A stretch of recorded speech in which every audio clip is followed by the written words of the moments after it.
तो hello friends, हम जा रहे हैं राजकोट से लेह लद्दाख बाइक ट्रिप पर। और अभी हम पहुंचे हैं धर्मशाला।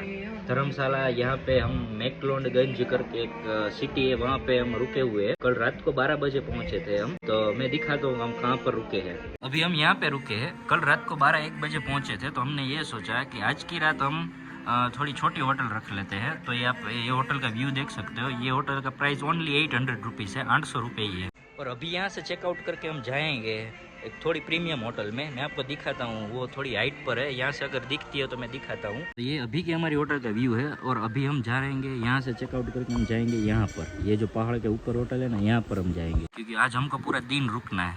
तो वो 2000-2500 समथिंग होटल पड़ेगी।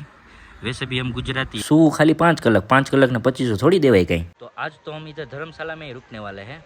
और कल सुबह हम निकलने वाले हैं, जम्मू कश्मीर निकलने वाले हैं। तो मैं फिर अभी आपको दिखाता हूँ ये धर्मशाला दिखता कैसा है।